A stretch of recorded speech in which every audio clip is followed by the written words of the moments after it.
സേവനം ചെയ്യുമ്പോൾ ഞാൻ രോഗിയായത് നിങ്ങളെന്നെ ശുശ്രൂഷിച്ചു, എനിക്ക് വിശന്നു, നിങ്ങൾ എനിക്ക് ഭക്ഷണം തന്നു, ഞാൻ നഗ്നനായിരുന്നു, നിങ്ങൾ എന്നെ ഉടുപ്പിച്ചു എന്ന് പറയുന്നതുകൊണ്ട് എന്താ പറഞ്ഞത്? എൻ്റെ പിതാവിനാൽ അനുഗ്രഹിതരെ വരുവിൻ, ലോകാരംഭം ഒരിക്കലും രാജ്യം കൈവശമാക്കാനേ പറയുന്നുള്ളൂ. പക്ഷേ വിശ്വാസം കൈമാറുകയും വിശ്വാസം പഠിപ്പിക്കുന്നത് എന്താ പറയണത്? നിങ്ങൾ സ്വർഗരാജ്യത്ത് വലിയവനായിരിക്കും എന്നാണ് പറയണത്. അതാണ് ഈ വലിയ പ്രതിഫലവും നമ്മൾ കഴിഞ്ഞ ദിവസം കണ്ടില്ലേ.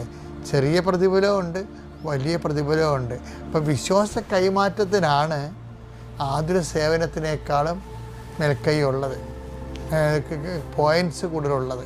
അതുകൊണ്ട് തന്നെ ഉടമ്പടി ഇത്തരം കത്താൻ കാര്യം. ഉടമ്പടി 50 പോയിൻ്റ് എന്താണ്? വിശ്വാസ കൈമാറ്റമാണ്. ആ സാക്ഷ്യപ്പെടുത്തുക, സാക്ഷ്യം മറ്റുള്ളവരോട് പറയുക, സാക്ഷ്യം എഴുതിയ പത്രങ്ങൾ വിതരണം ചെയ്യുക, ദൈവം നമ്മുടെ ഇടയിൽ പ്രവർത്തിച്ച കാര്യങ്ങളെക്കുറിച്ച് മറ്റുള്ളവർക്ക് പറഞ്ഞു കൊടുക്കുക.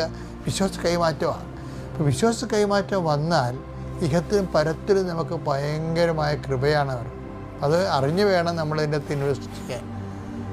അപ്പം ചിലർ വിചാരിക്കും, കാര്യങ്ങൾ അറിയാൻ പാടില്ലെങ്കിൽ വിചാരിക്കും ആതുര സേവനമാണ് ഏറ്റവും വലുത്. ആതുര സേവനത്തിന് 30 പോയിൻ്റ്, കിട്ടിയാൽ വിശ്വാസ കൈമാറ്റത്തിന് 50 പോയിൻ്റാണ് ഉള്ളത്.